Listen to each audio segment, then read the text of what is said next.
Have you ever sat in silence next to the person you love, yet felt an invisible chasm wider than any ocean? Have you ever, after an argument, lain awake at night, replaying every word in your head, wondering how you drifted into these same painful waters yet again? You begin a relationship like a hopeful explorer, standing before a new continent brimming with promise, believing that love alone is enough to conquer any storm. But then, somehow, your ship veers off course, pulled by quiet undercurrents you can't quite explain. The truth is, the ocean of love, for all its mystery and magic, is not lawless. It operates on powerful psychological principles, deep currents of human behavior and emotion. To ignore them is to set sail without a map or a compass, but if you take the time to learn them, you don't just find the way, you become a master navigator of your own heart. Today, we will set sail together to unfold that ancient map and explore the 8 psychological laws that govern nearly every aspect of the journey of love. 1. Murphy's Law.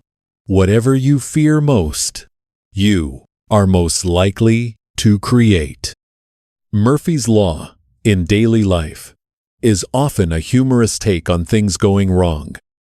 But in the psychology of love, it takes on a much deeper, more tragic meaning.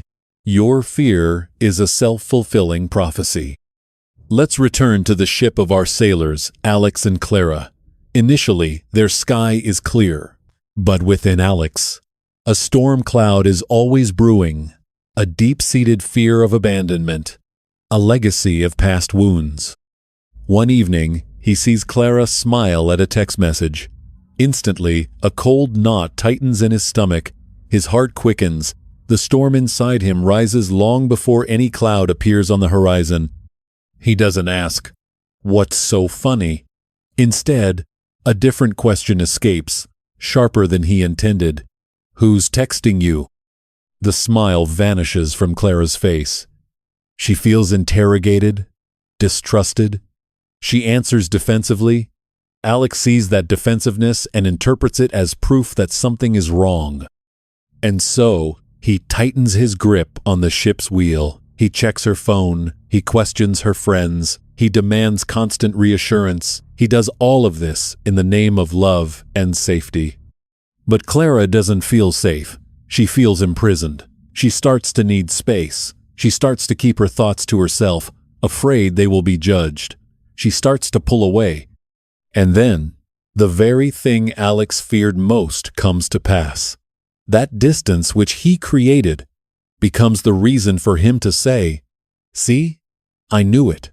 The tragic loop is complete." This is the essence of a self-fulfilling prophecy.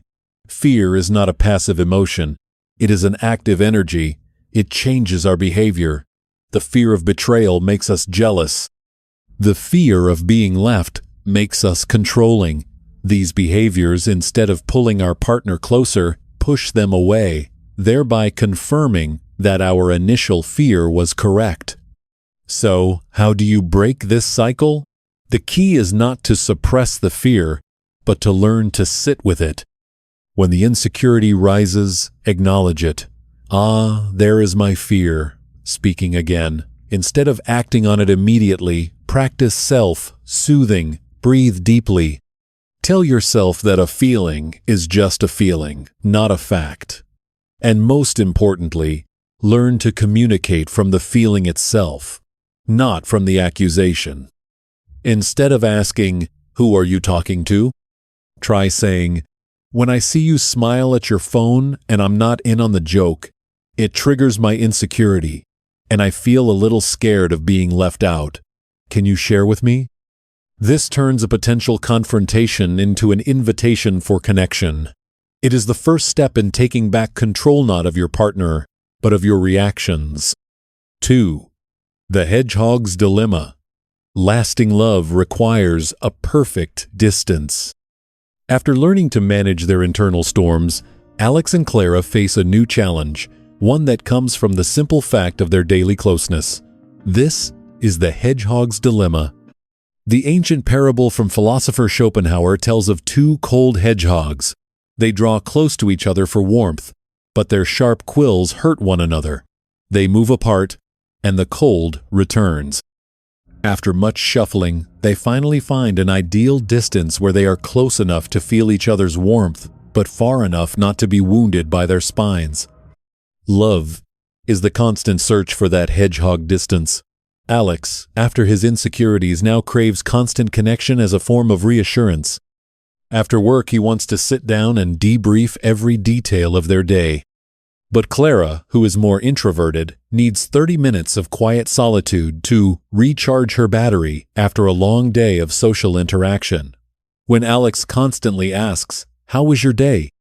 Clara doesn't feel his care. She feels her personal space is being invaded. His questions become sharp quills. She starts giving short answers or finding an excuse to be in another room.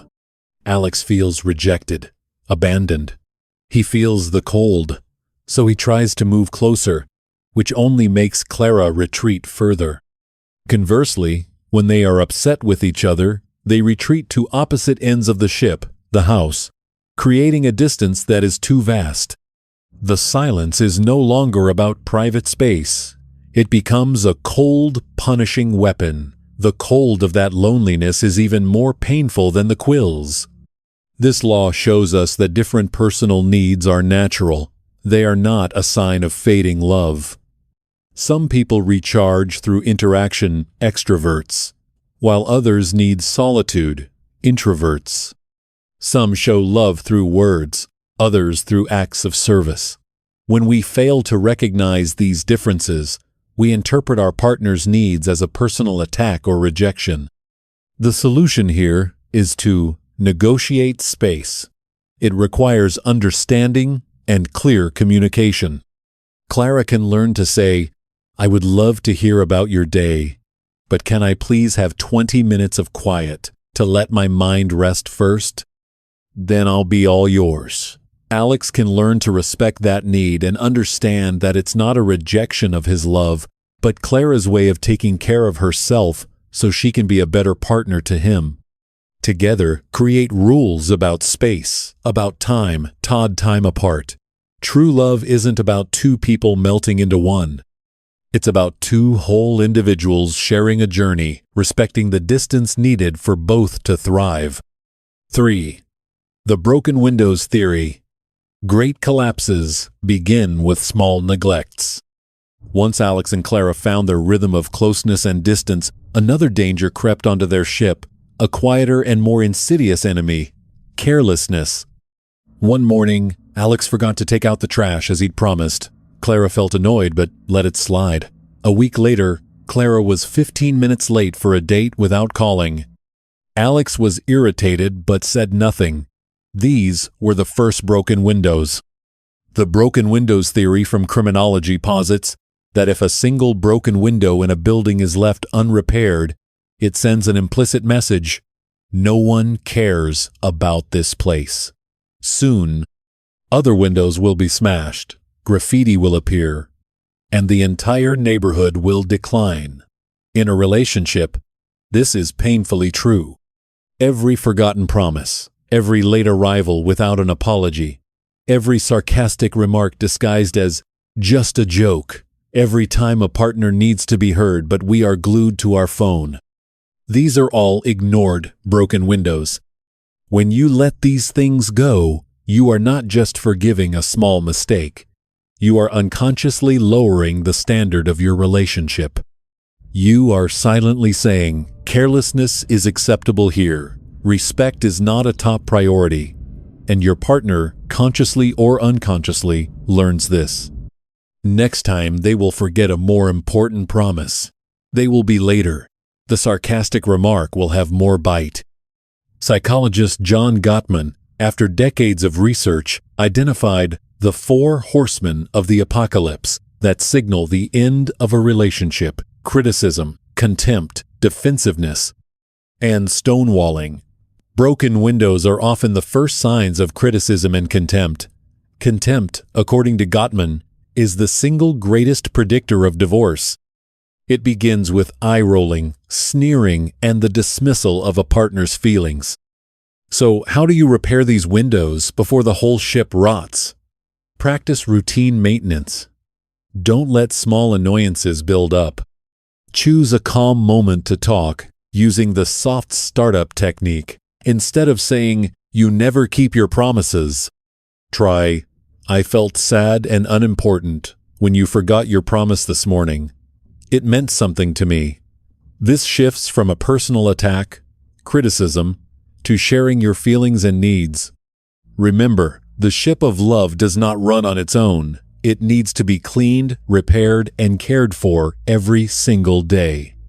The greatness of love is not measured by its lack of cracks, but by the willingness of both people to mend them every single day. 4. The wooden barrel theory. Your overall value is determined by your greatest weakness. The ship of Alex and Clara, despite having weathered some challenges, still has a fundamental vulnerability. This brings us to the wooden barrel theory. A barrel's capacity to hold water is not determined by its longest, strongest plank, but by its shortest one. No matter how tall the other planks are, the water will spill out from that lowest point. So it is in love. A person's value in their partner's eyes and their capacity to hold a happy relationship is often limited by their shortest plank. Alex is intelligent, successful, and funny. These are his long planks. But his shortest plank is his impatience and hot temper when under stress. Clara is gentle, a great listener, and deeply compassionate. Very long planks. But her shortest plank is her extreme conflict avoidance. She would rather suffer in silence than face a disagreement. No matter how many wonderful qualities they have, the water of their relationship constantly leaks from these two weak points. When work pressure mounts, Alex's temper flares, hurting Clara. Instead of confronting and resolving it, Clara goes silent and retreats, which makes the problem fester and grow. Their barrel can never be full. This shortest plank often originates from our core wounds, the limiting beliefs formed in childhood or previous relationships. It's the inner voice that whispers, "I'm not good enough," "I'm unlovable," or "conflict is dangerous." It shapes our automatic reactions to situations. The key here is not to hate or hide your short plank. The first step is radical self-awareness and acceptance. It's the courage to look at your barrel and say, "Okay, this is my weakness. This is my shortest plank." The second step is a commitment to growth. This might mean therapy, reading books, or taking courses to learn emotional regulation or assertive communication. And in the relationship, it's crucial to be transparent about your weaknesses. Alex can say, "I know I get very irritable when I'm stressed. It's something I'm actively working on. When you see me starting to get that way, please give me a signal." This is not an excuse for bad behavior, but an invitation for collaboration. The ideal partner is not someone without a short plank, but someone aware of theirs, is working on it, and seeks a co-captain who can look at their barrel and say, "I see that plank, and we will work with it together." 5. The Pareto Principle, the 80-20 Rule, the uncomfortable truth about inequality in love. As Alex and Clara look around, they see many other ships struggling just like them, but in the distance, they see a few vessels gliding along with an effortless grace. They begin to compare. Why is it so easy for them? Why are we struggling so much? This is the 80-20 rule or Pareto principle at play. This principle states that, in many cases, 80% of the effects come from 20% of the causes. In the world of love, this manifests uncomfortably. It seems that 20% of people hold 80% of the relational resources. They seem to naturally have the confidence, communication skills, and secure attachment that allow them to find healthy relationships easily. Meanwhile, the other 80% feel like they are fighting over scraps, repeating the same painful patterns. This comparison, especially in the age of social media, can be soul-crushing. We compare our messy, behind-the-scenes footage to everyone else's carefully edited highlight reel. We see the perfect couples on vacation, smiling blissfully, and we feel like failures. But the truth is that 20% are not just lucky, they are skilled. They either had the good fortune to grow up in an environment that taught them healthy relationship dynamics, or they have done the hard, intentional work themselves. They've read the books, gone to therapy, and practiced the very laws we are discussing. They are not immune to storms, but they are better captains. The 80-20 rule is not a life sentence. It is a call to action. Instead of looking outward and comparing, apply the rule inward to your relationship. Ask yourselves, what 20% of our actions bring us 80% of our joy and connection? Maybe it's deep talks before bed, weekend walks, or cooking together. Do more of those things. What 20% of our problems cause 80% of our fights? Maybe it's money, jealousy, or parenting styles. Focus your energy on solving those core issues instead of wasting it on 1,000 minor skirmishes. Stop comparing your ship to others. Every ship has its journey. Focus on becoming a better captain of your vessel. That is the only path to joining the 20%. 6. The catfish effect. How challenges can be a cure for complacency.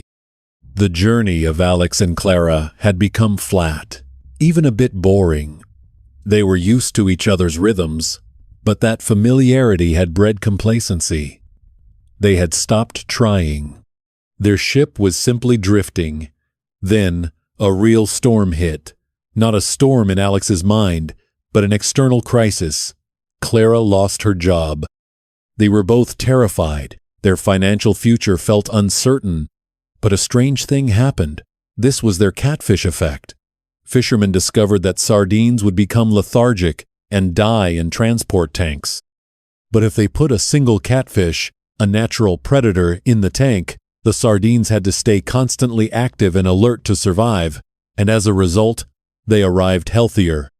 The job loss crisis was the catfish in Alex and Clara's relationship. It stirred the deadly still water. Suddenly, the petty daily annoyances, like who takes out the trash, became meaningless. They no longer had the luxury of fighting about trivial things. They had to come together as a team. Alex, instead of getting angry, became calm and focused, looking for ways to comfort and support Clara. Clara, instead of avoiding the problem, had to face reality and plan with Alex. They reviewed their finances together, they searched for new opportunities together, and they encouraged each other through the tough days. They were no longer fighting each other, they were fighting the world together.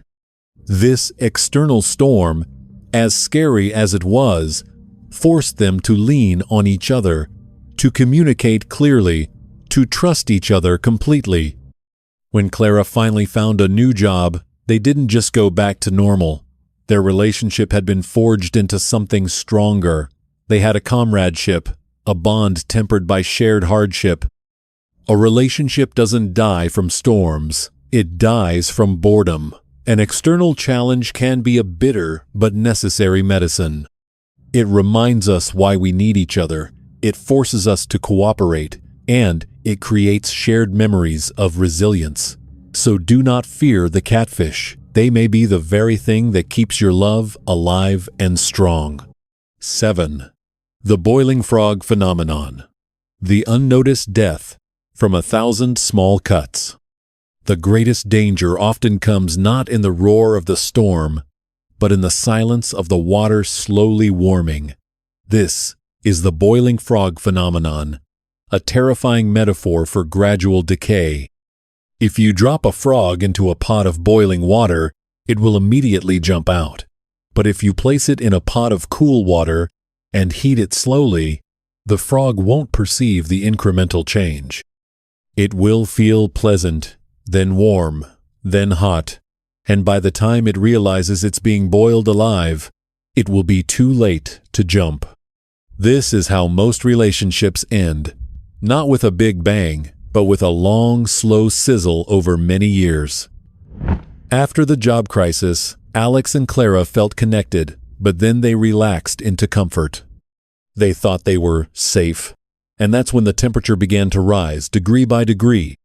The thank yous and "you did a great job" became less frequent. The morning goodbye kisses became a hurried nod. Conversations shifted from "what are your dreams?" to "whose turn is it?" to pick up the kids. Physical intimacy became more of a duty than a joy. Each change was too small to warrant a major fight. Am I going to get mad just because he didn't compliment dinner? Clara would think. Should I start a serious talk just because she didn't kiss me goodbye? Alex would wonder. They adapted. They got used to the ever-warming water. They became effective roommates, business partners in the project of family. But they were no longer lovers. Then one day, one of them wakes up and realizes the water is boiling. They feel utterly alone next to their partner. They realize they haven't truly seen the other person in years. The dissatisfaction has built into a giant, inoperable tumor.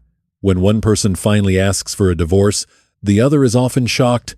Why? I thought we were fine. They weren't fine. They were being slowly boiled, and they never even noticed. Marriage or a long-term commitment is not a destination. It is the beginning of a more energy-intensive stage. Love is not a noun. It is a verb.